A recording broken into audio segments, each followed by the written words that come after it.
Have you ever played Super Mario Land 2 and thought, wouldn't a sequel for this on Super Nintendo just be dandy? Well, ROM hacker Gamma 5 or Gamma V, I don't know, Roman numerals could be anything, has you covered with Super Mario Land 3 Tatanga's Return. It's a ROM hack of Super Mario World for SNES and features extensive aesthetic changes and completely new level designs.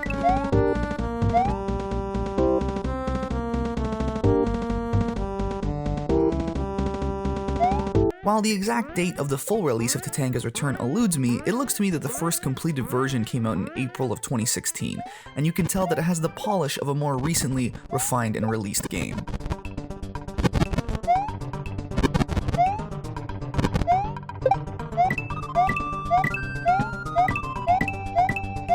Gamma V certainly does produce some stellar Super Mario Rom hacks, and the first I've ever fully played through, Super Mario Land 3, Tatanga's Return, is definitely pushing me to play more of them. Except for Super Mario Outbreak. Yeah, we don't talk about that one. But hey, I can't deny the guy, or person, whoever they are, designs some damn fun Mario levels. Some rather infuriating Mario levels at times, but overall very fun and very creative.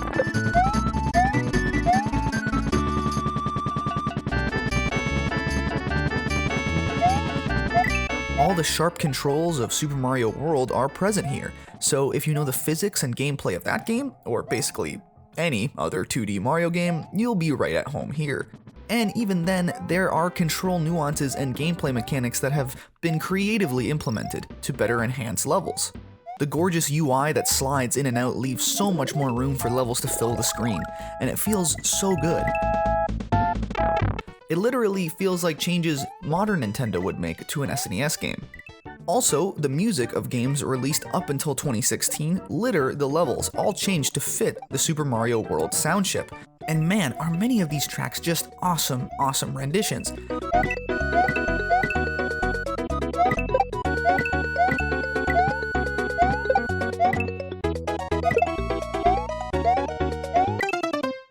It's not even just other Mario games like Super Mario 3D Land or New Super Mario Bros. Either. There's music from entire other video game franchises too.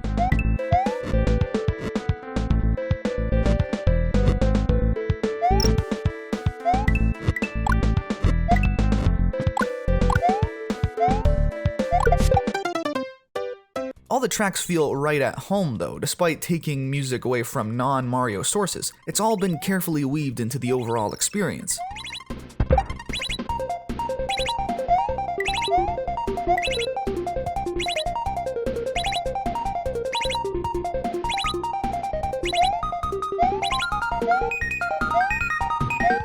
Like many ROM hacks though, where things can slow down a bit is in the difficulty department. It seems to me that there's some levels where Gamma 5 or V, I don't really know, intentionally left out checkpoints. And it's most often that these are the levels that, well, at least in my opinion, desperately needed them. Specifically, tricky enemy placement and annoying platforming sections can really weigh down a playthrough of Tatanga's Return, sometimes leaving me wanting to quit and move on rather than persevere and see what the next level holds.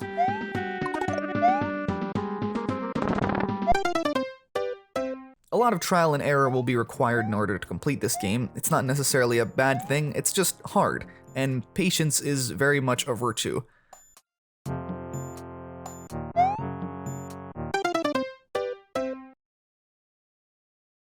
Many levels are very fun and very playable. I'd even go as far as to say the vast majority of levels are very enjoyable, while others do have random difficulty spikes. Again, it's nothing impossible, but still tough.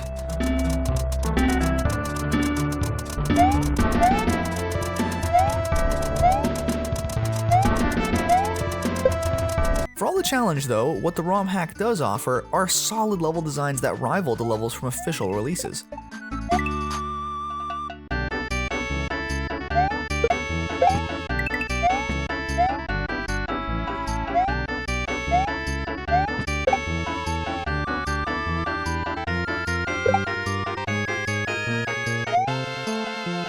Great overall concepts and puzzles guide the direction of each level. Some of them are focused on a particular item or element that Mario has to deal with in order to survive, while other levels are standard issue running and jumping platforming fun.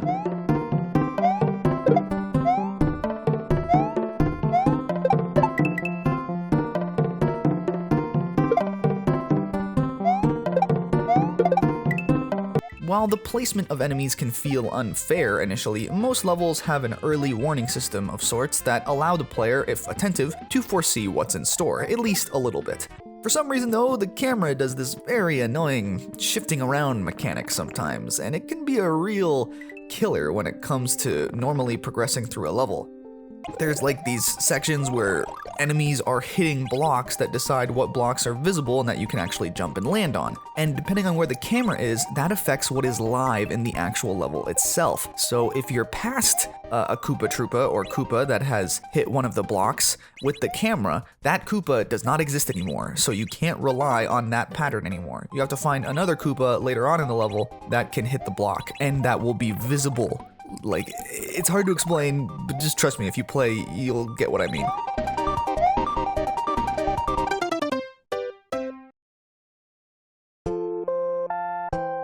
Other than this though, every level and most gameplay mechanics feel really good and properly implemented. Seriously, it's obvious that Gamma 5, again, I don't know, really did a lot of play testing.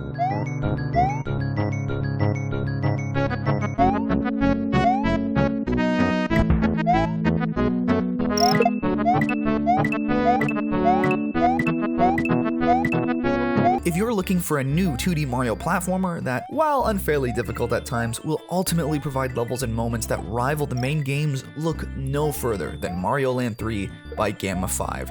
Especially if you're interested in seeing what a hypothetical sequel to Mario Land 2 on Game Boy would look and play like, this is the ROM hack for you.